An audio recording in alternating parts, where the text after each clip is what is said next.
Hello and welcome to my channel. Welcome back if you've been here before. My name's Keith and today we're going to do a little bit of recording with Cubase 11 Pro and the Soundcraft UI24R. Let's get started. Okay, so this is Cubase, but before we even go there, right here on the side of the computer is the USB port, and I have a USB cable plugged into that. Goes through all that spaghetti down there. Comes over here to the front of the unit, and that's it right there. It's a printer cable. It does like Copy Max, Office Max, whatever. It goes right into USB IF. That's the slot that it needs to go into. The rest of the stuff is all the microphones and stuff and speakers and whatnot. Today we're going to use the Shure Supercardioid 55, the PIA back there, the AX8. All that stuff is hardwired in. And we're going to use the Dr. Rhythm DR3. All right, let's jump right in with this. So I already set up the Dr. Rhythm and the guitar. These are direct lines in. They come from the AX8, left out, right into here, right into the PA system, and that's going right to here. And then the Dr. Rhythm is coming right out of the output and straight into here. It goes through the UI24R. All right, but that microphone is not in here at all. So there's a space down here. This space would be empty if these tracks weren't here. But whether there's 2 tracks, no tracks, or 11 tracks, it doesn't matter. You just right click on the space. This window pops up. Go to the very first tab, add audio tracks. Okay, if you go to the other ones, instrument tracks, stuff, that's all MIDI stuff. You don't need to worry about that. All right, this window comes up. It says add track. Now, the very top one is audio inputs, and it gives a little drop down window right here. The Cubase and the laptop are plugged into the Soundcraft UI24R, and they immediately recognize it as the interface. So I don't really have to do anything on my laptop. Sometimes you have to go into like Studio Setup and select it. But in my case, I don't have to worry about it. It just automatically recognizes it. And when I click on this window, it gives me all of the Soundcraft inputs. And there's a lot of them. Okay, so what we want to do is we want to select channel 5, but that's not input 5. The first 10 inputs are like aux channels and master channels and stuff like that for headphone mixes and stuff, so just go right past that. Input 11 is channel 1. Input 12 is channel 2. I need channel 5, so we're going to go to input 15. Okay, and that's going to be where my Shure 55 is going to be at. So I'm going to enter the name. SH55, I've labeled it. Click enter, and it's right here. All right, now up top, right here, it says studio. All right, so I'm gonna click on that, and here's the studio setup. You can see right here in this box, it already says the Soundcraft AIS. So that's where you would go to change it if you have different ones. Mine doesn't even give me an option, it's just that one. I do have a Steinberg unit that if I plug it in, it'll recognize that, but I don't have to worry about that right now because we're plugged into the Soundcraft unit. All right, now if I go to Studio here, again, the very first tab, instead of the last one, is Audio Connections. All right, so we have inputs, and this is going to be all the inputs that we've connected to, input 20, input 13, input 15, etc. Okay, I can change those inputs if I want to. I can do that right here and take an input for whatever channel on, whatever's coming in on channel 20. If I want to change that to channel 12, I can do that right here. The outputs for this setup today, I have it going to out 1 and 2, which is the master right and left output of the PA system, of the UI24R.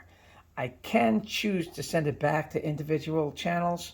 It gets a little more complicated, so we're going to keep it simple for today. This is out 1, out 2. It comes out of the master outputs on the UI24R. All right, so we're all set up. We got this microphone, and I'm tapping on it, and there's no signal.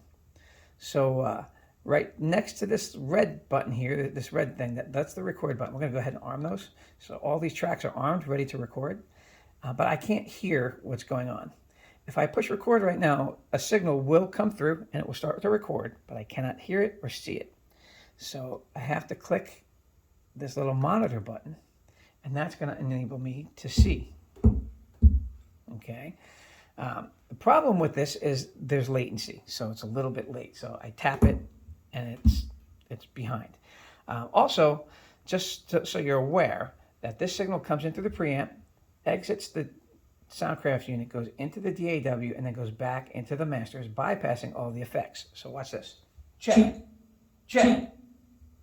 There's really any reverberations coming from the room, not the PA system, okay? So I have to go to the PA system to get those effects, okay? And the way that I do that is I go to the mixer. All right, here's the mixer. And there's a little gear looking thing right here. Okay, I just touch that, it turns red, and it comes up with the different pages, access and shows and whatnot. Go to the patching tab. Okay, patching tab. I have USB DAW 1 through 16 selected.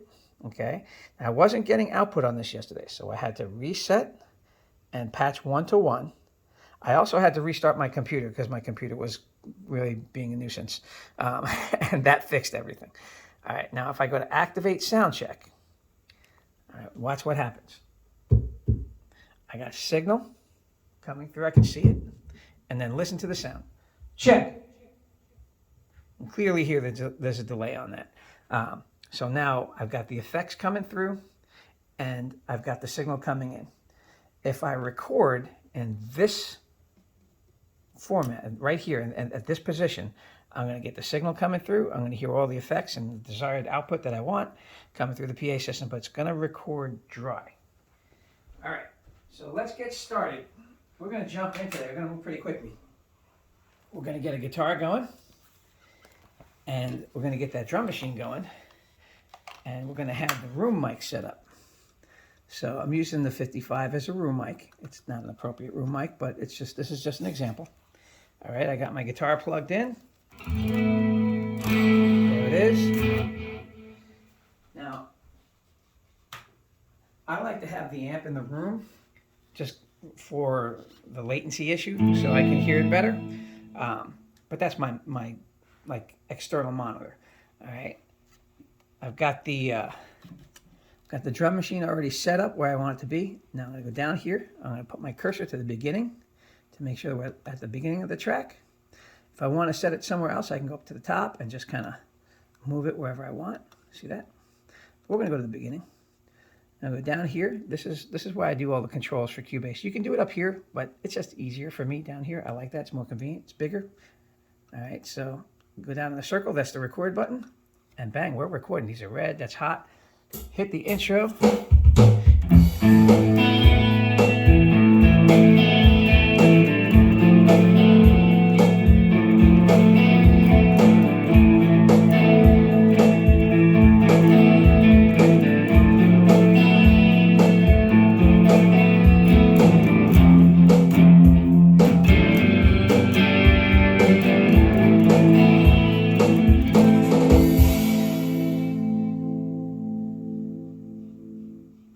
All right, a few flubs. I think I misfretted the very first note. It doesn't matter. All right, so we got that recorded. You can see the wave patterns are in there. All right, now let's go and push play. All right, we rewind it right back here. Go back to the beginning, push rewind. Okay, and push play. And we've got no sound. What do we do? Okay, now remember, these monitors here will determine whether you can hear the sound coming out or not. So we're going to disengage those monitors and turn it off. Turn it on again. We still have no sound. Okay, now I don't know if you remember. You can go that far back with me, but we did engage the sound check so that way we could hear the sound coming out of the PA system. See that? There's that sound check. We're going to disengage that. And now when we push play. See that?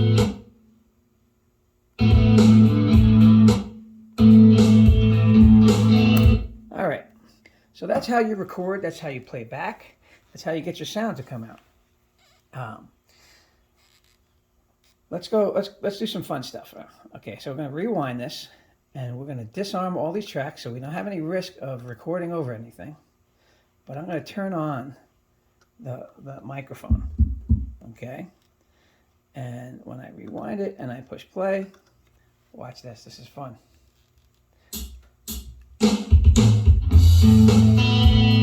Can you hear that first note I messed up there?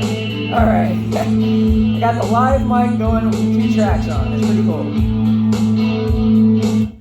So you can do like a karaoke thing. Yeah, you can sing over tracks or whatnot, or you can record a vocal thing. You can sing over it. You can push record and you can record a vocal on it. So you got your 2 tracks going, your 3 tracks going. All right, but instead of recording over that, let's put in another track. We're going to add another one.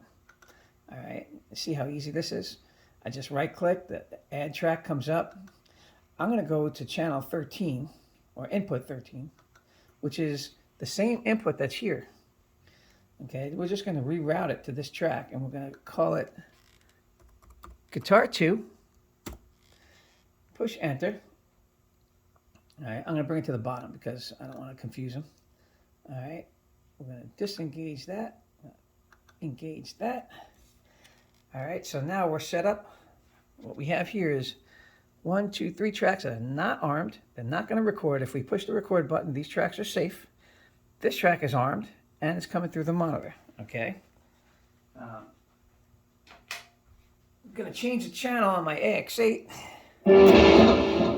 Play a little lead guitar over that, all right? So, come down here, rewind, right down here, I'm going to rewind, and then go over here and hit the record button.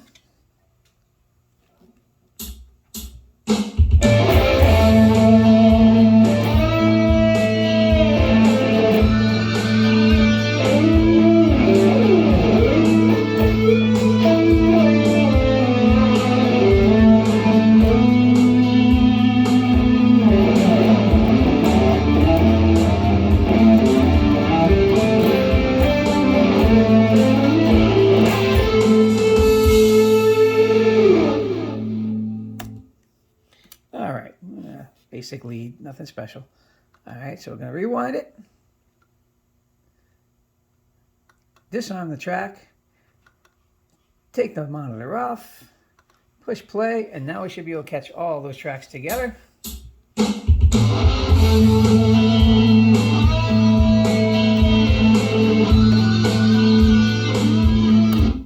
And there it is. So we just did some multi-track recording. We did a lead guitar track live while playing back.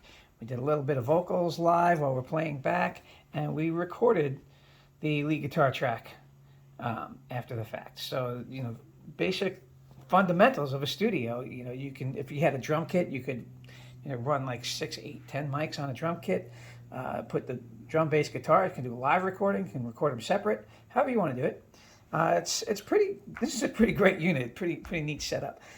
What I like is how you can put all the effects going through the system from the PA. You can also grab. There's a way to do it where you can grab the tracks after the processing in the UI24R. But I don't know if you can do that on every channel yet. Anyways, hopefully this was helpful to you guys. Look, my hair's a mess now. It's all like guitar playing. I was like rocking out. Anyways, if you like the video, please hit the like button. Please subscribe. I could use the support. Let me know in the comments if there's anything that I missed, anything that I did wrong, or if you got any questions or anything like that. Hopefully this helped you. I learned a lot putting this together, so I look forward to doing this again, and we'll see you on the next one.